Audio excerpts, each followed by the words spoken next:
first time on an actual trolley.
I showed you those pictures when we were in the booth.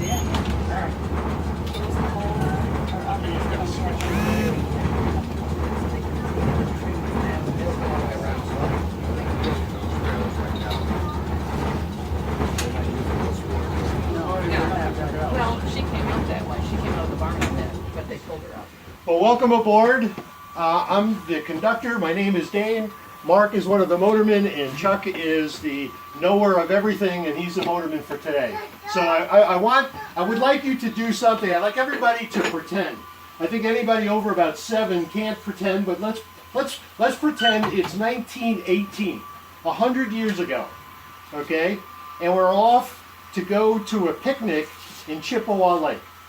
Now that might sound a little bit odd, but in reality, there are really 3 things that will make that pretending real. First is this car was built in 1914, so it's over 100 years old. It operated both on the east side and the west side of Cleveland, and it was built here in Cleveland. The second is the museum is actually built on the right-of-way for an interurban line that went from Cleveland all the way down to Worcester. And guess what? One of the stops that interurban made was at Chippewa Lake. And the third thing is Chippewa Lake was opened in the late 1800s as a picnic ground. And that's when people would go on the weekends, like today, and they'd pack a picnic lunch and they would just go to have a picnic and enjoy the fresh air leaving the big city. So if you look at that, one of the things that we're pretending is really not that hard to pretend. The seats that you're sitting in are original. The sounds that you hear, the air coming through, are all the same things that hundreds of thousands of people experienced in this car. So we're actually living history by sitting in the car. The car is powered exactly the same way it was back 100 years ago.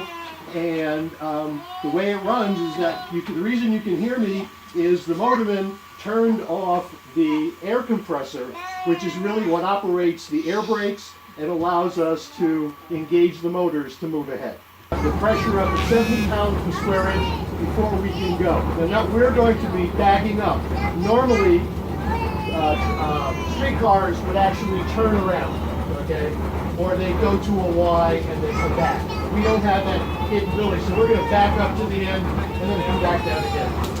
How fast did this thing go? Oh, good. All right, that's a good point. Everybody said streetcars were urban in the cities. Now it's called an interurban, and the interurban went in between cities. And they were not a nickel fare, and they would go much faster. They would go up to 50, 60 miles. Wow. Good point. Well, this is the ride. The actual line. How many years ago people went to the road?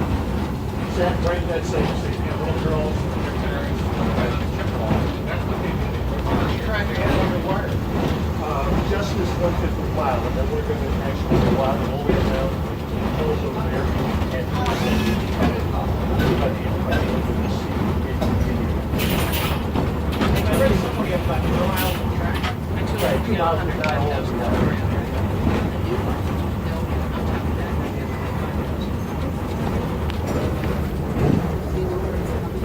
Oh yeah, I met these people.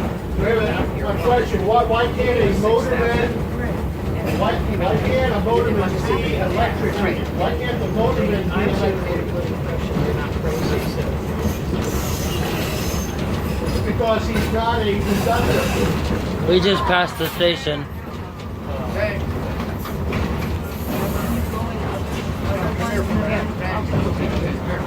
Her sister's in there, Bluebirds in there. Okay. Just to point two, you can ride as many times as you want on your ticket. If you want to stay, we're planning to leave on the hour. There'll be 4 more runs yet today. So if you want to go to the museum and come back, you can ride again.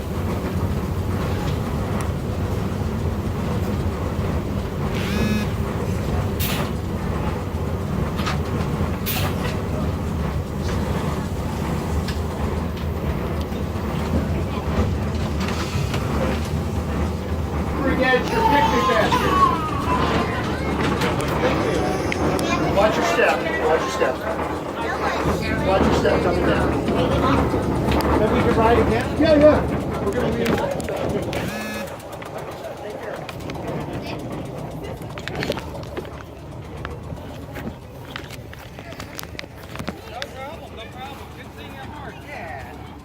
This place has a fleet of these cars. Over there, there, and I'm falling.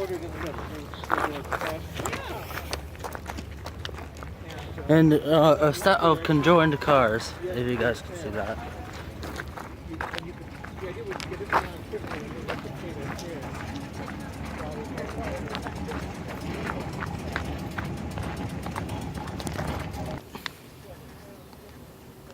Volunteers get on the train for free.